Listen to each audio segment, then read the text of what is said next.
Hey guys, welcome back to American Discourse News. Today we are going to do a reaction video and comment on Nick Fuentes' latest commentary on the Charlie Kirk investigation. So previously, Nick Fuentes was stating he believed the federal narrative. He had no reason not to believe the federal narrative. And now it seems like he's changed his tune. So I was watching Purge Viral's video on this, and I haven't done a Nick Fuentes reaction commentary in a while. I'm not a regular watcher of Nick Fuentes. I do like to check in though to see what he has to say. So, and I really did stop watching him for a little while just because it felt like he was going really hard at Candace, maybe unnecessarily. I don't know. I just don't like the hate vibes I was getting. But my channel is about discourse, and we should be watching everyone in the space. And actually, I haven't done any on more left-leaning side of the aisle, but I will start doing those as well if you want to see some of those reaction videos, because I've said this before, but I'm independent. So I do like to hear from both sides. I do listen to both sides off record, but as most people know, the right side of politics right now has a lot going on, especially with the Charlie Kirk investigation and murder. So that's kind of where I focused my channel so far. It just so happened to be more of where the news is coming across, and also we have Republicans in power right now. So that's kind of why my channel is structured the way it is. But anyway, that's just some background. What I want you to know about this video is Nick Fuentes changes his tune. He totally changes his tune. I'm just gonna have you watch it. This is a reaction commentary from Purge Viral. I could not find this video on Nick Fuentes' Rumble at all. Sometimes he buries stuff though, like in different clips. I don't know. I tried to watch and look for it. It took me a while, and I'm just not going to. So this is gonna be from Purge Viral. So shout out to him.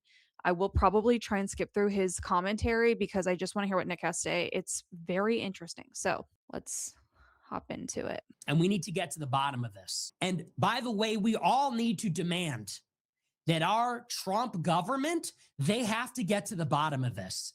If it was Israel, if it was leftists, we need to know what threat we face.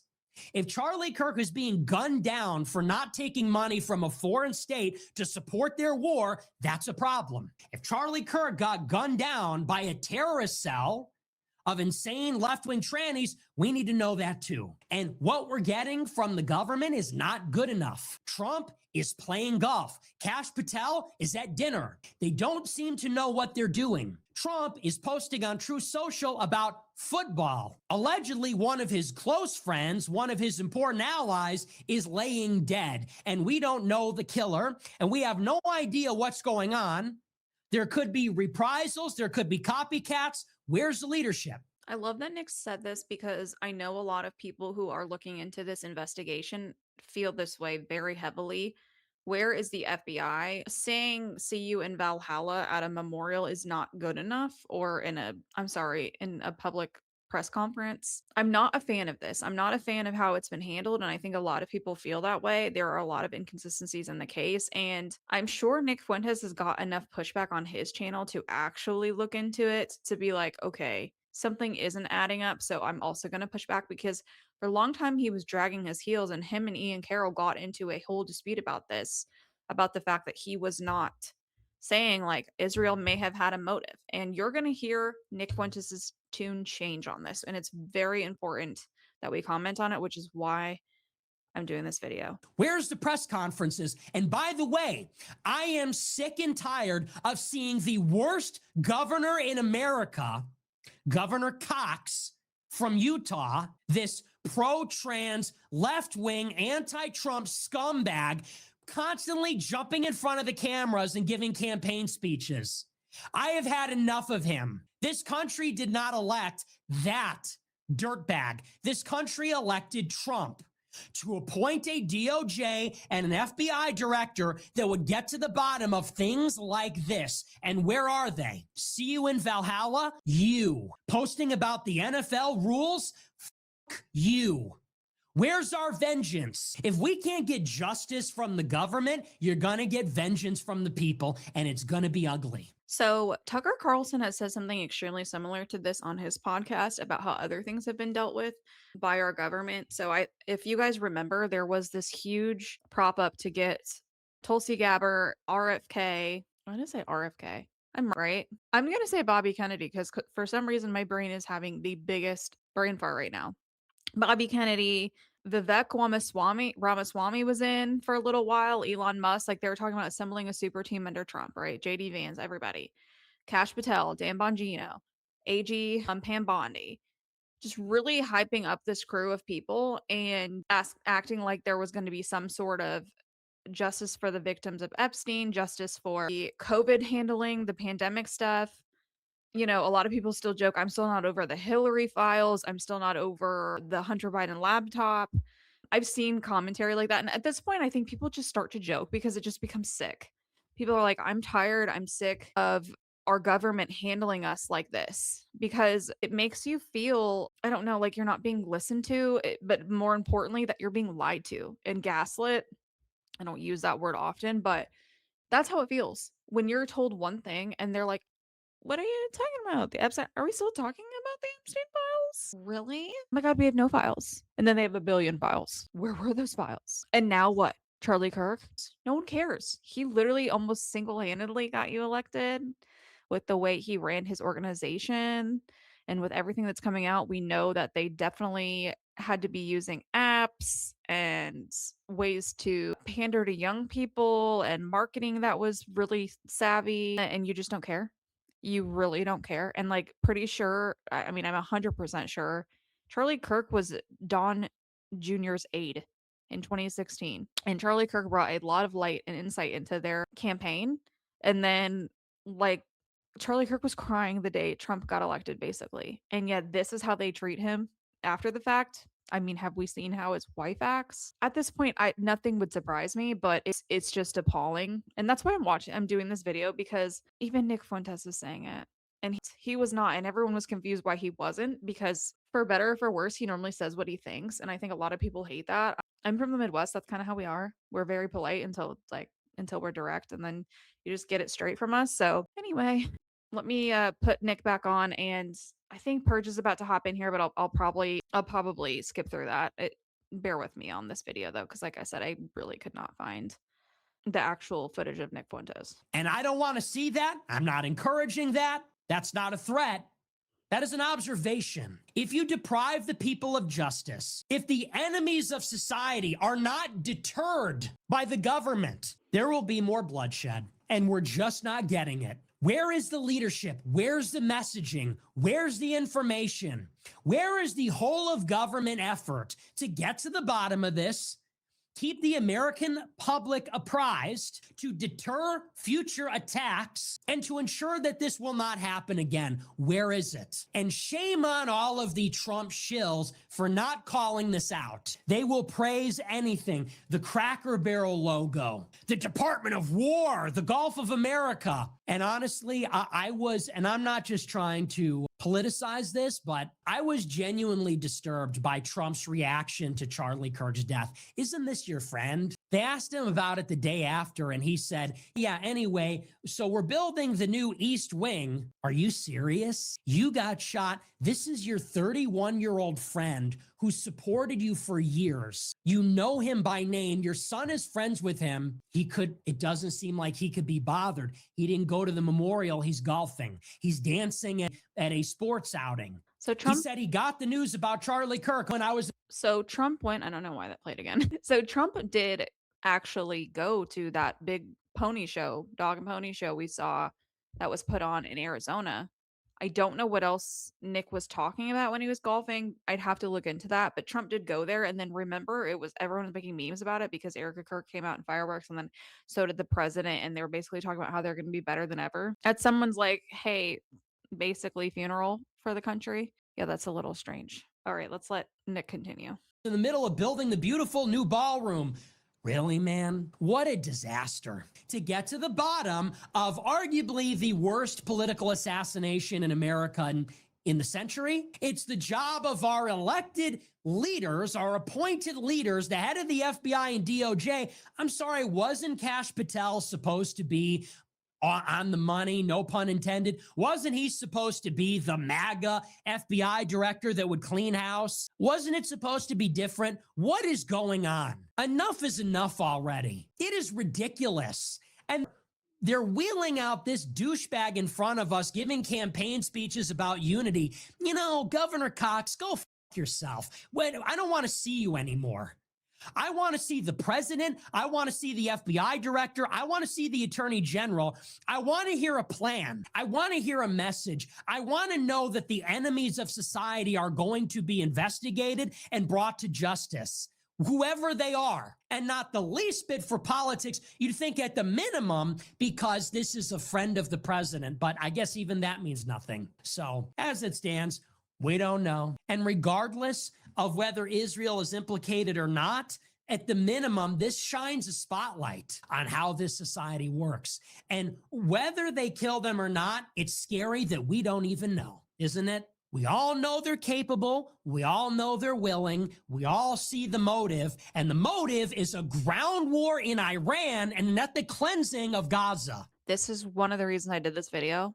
He said that because Charlie Kirk was one of the only voices of reason, which Tucker Carlson has verified, that would go into the White House and state the American people, especially young people, are not in support of Israel, of ethnic cleansing of Gaza. But behind closed doors, by the way, he actually didn't come through very often as someone who would in public, like go against the president. He said he trusted the administration, stuff like that. But behind closed doors, he was fighting for people. And I think that was a lot for people who didn't really like Charlie Kirk to learn.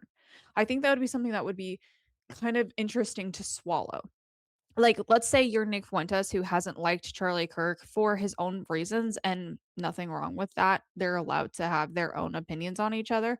Charlie Kirk didn't care for him either, right? Well, behind closed doors, Charlie Kirk's the one whispering in the president's ear, hey, this is not in our best interests. Things that probably Nick Fuentes was kind of saying himself, and that was getting back to Charlie Kirk. And Charlie Kirk actually had some leverage to get in there and speak to the president. I think that's why this is a really big deal, is that now who's there? Well, we know that Tucker Carlson was just at the White House when everything was going down with oil tycoons regarding Venezuela. Guess who's there? Tucker Carlson. And honestly, thank goodness. I don't know what he's doing there, but maybe one voice of reason.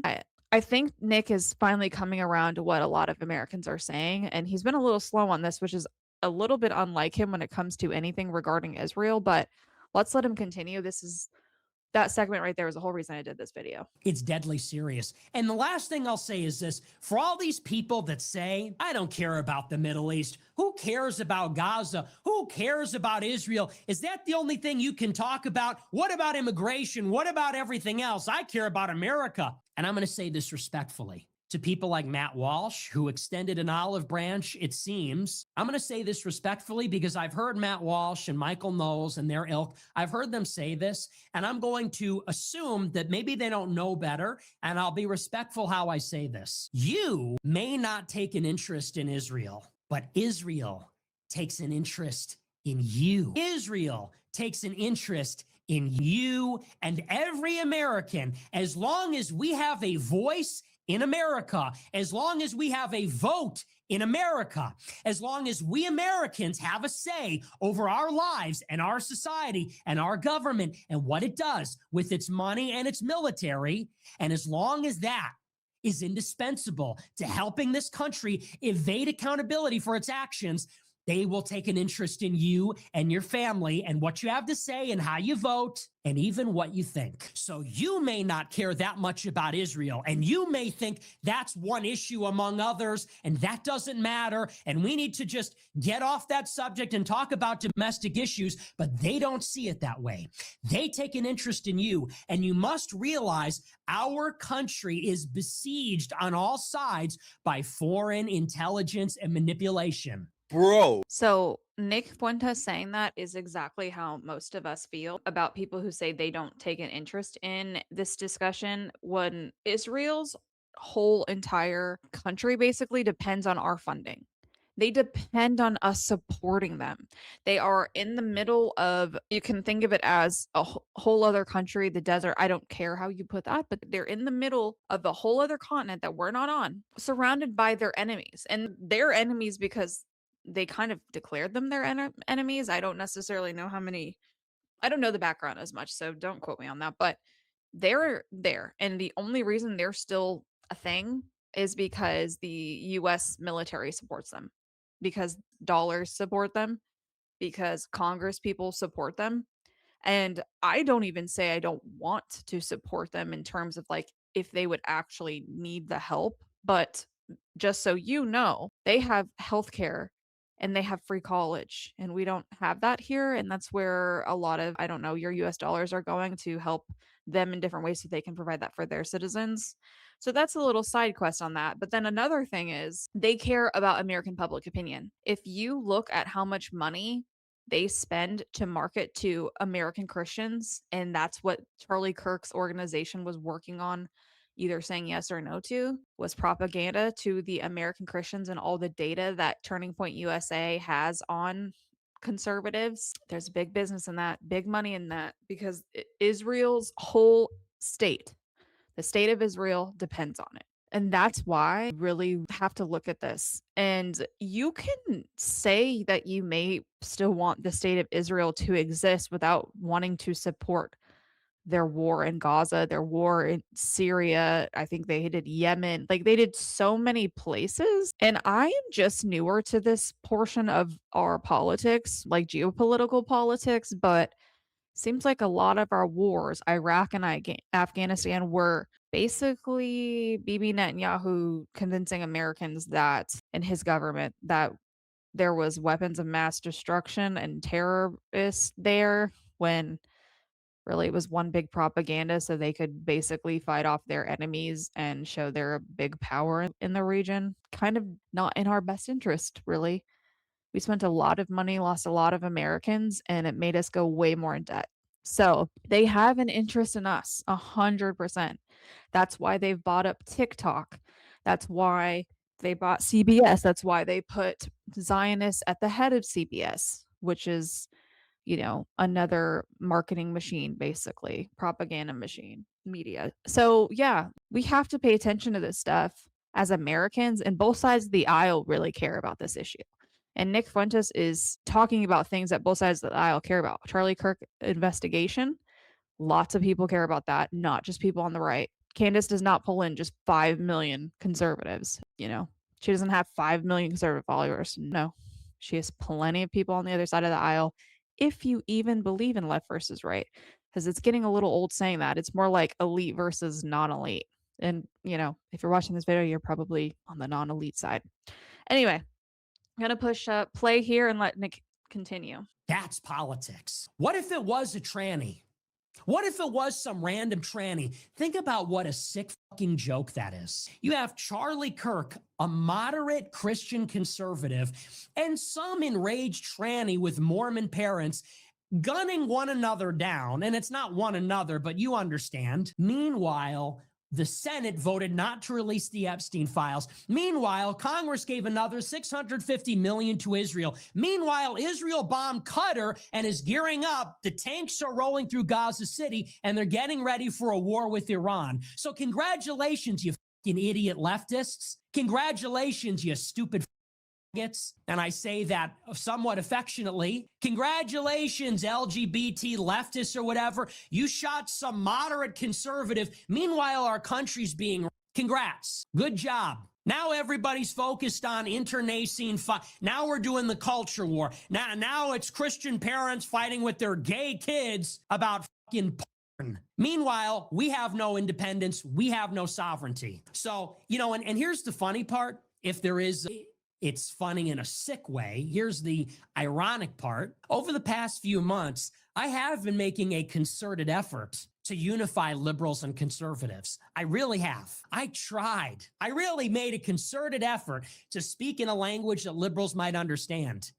I tried to demonstrate my objectivity. I tried to bring liberals into the fold. I tried to appeal to their animosity, their legitimate criticisms of Trump, their legitimate animosity towards Israel. A lot of Americans have similar values in what they actually want the country to look like. It's just how we get there. So a lot of people think if taxpayers pay money in taxes, it should be used on the American taxpayers, which is what you get government services out of, right? You get more of a big government feel, right? Because a lot of us give a lot of money to taxes. I don't know if you do, but I definitely do. And that's where Democrats kind of think like, okay, well, I need this service. We need to help these people. We need to grow this budget, and then most conservatives are like, okay, yeah, we obviously want nice sheet or nice streets. We want people who are in need to have it. But then I think where conservatives and Democrats kind of veer off, if you go by the left versus right paradigm, is conservatives say they want a smaller fiscal budget, and yet they still spend a lot of money.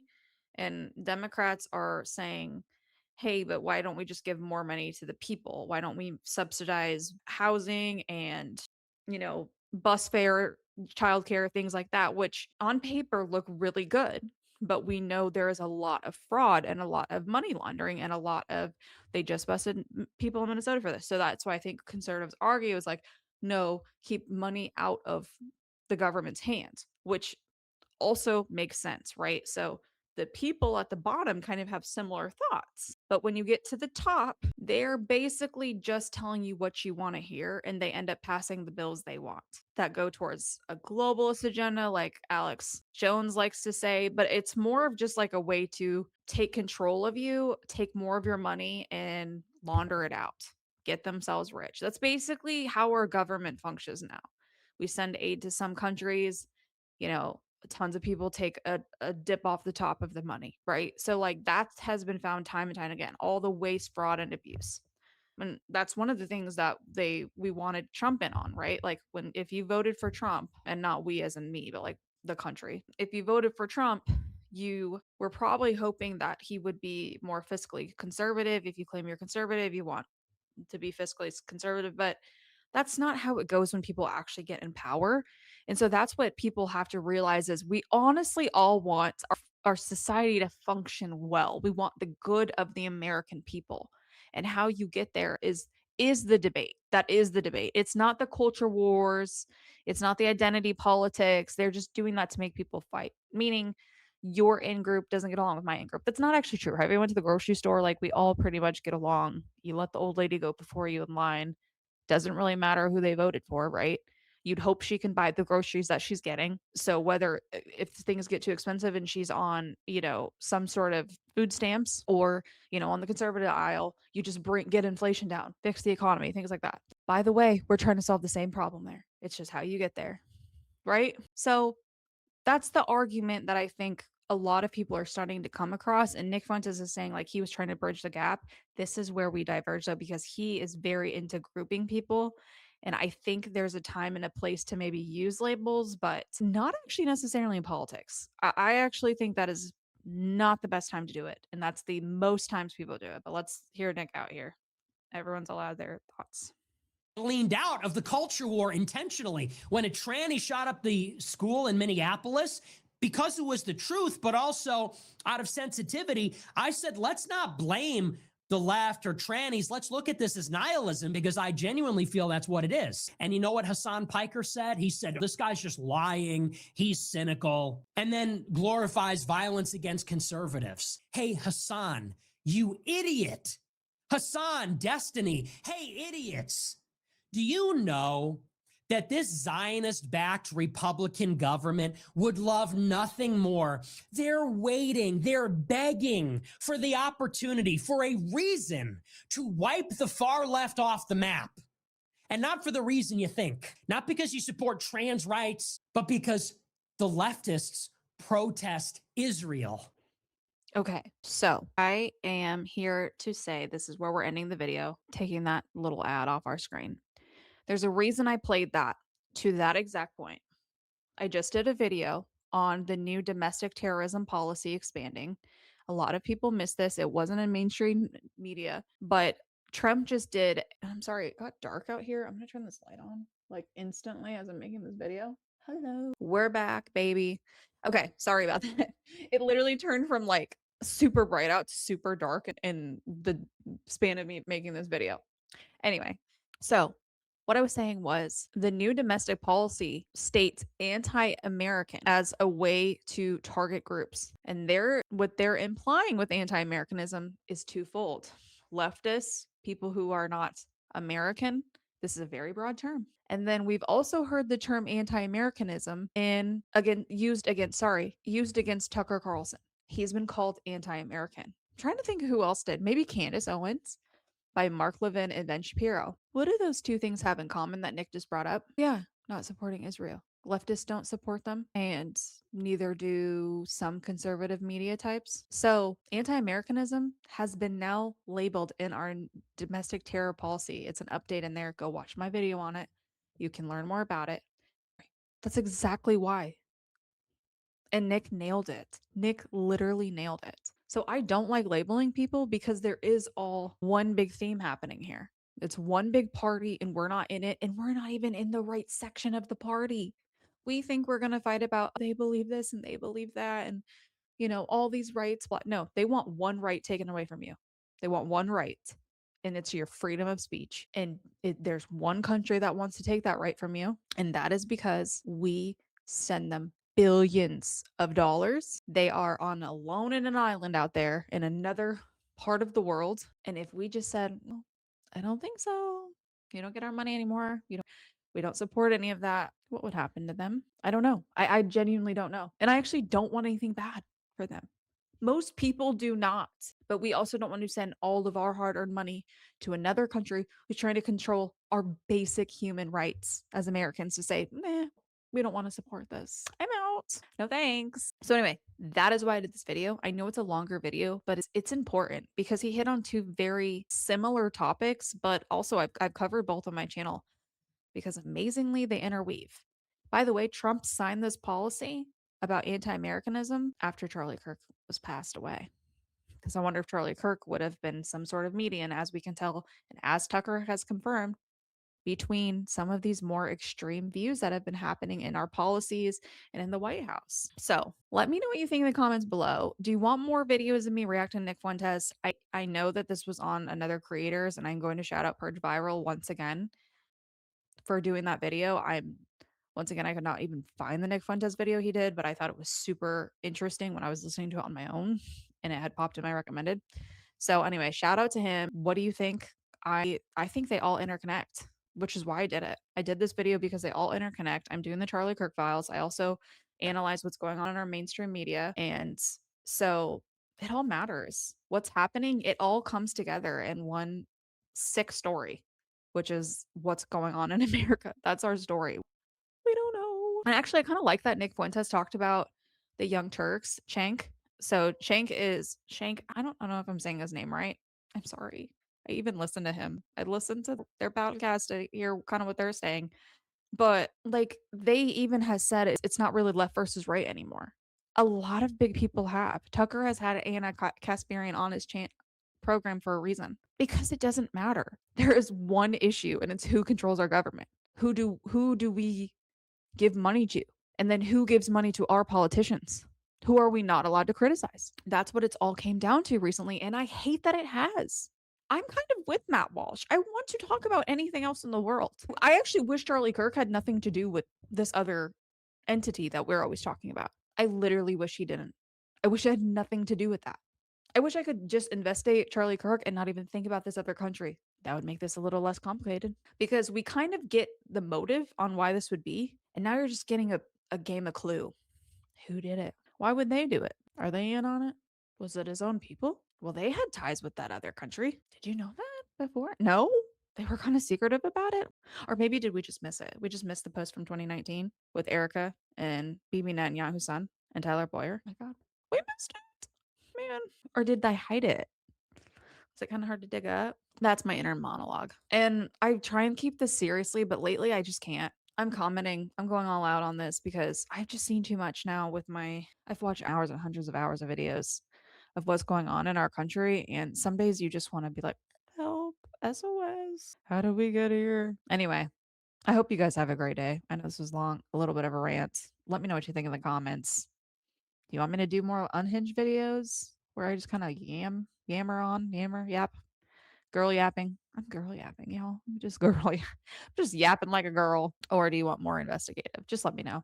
I will do either one. I am hoping you subscribe to my channel. If you like this comment, if you don't, that's cool too. Move along. You know what George Webb says, which I don't know if he's got it right on, on the Charlie Kirk investigation, but what I find very funny is he says, find your way on the Dundee slip and slide. I think that's hilarious. I think about that daily. So if you don't like my comment or my content, you can just Dundee slip and slide your way out of here. Or not.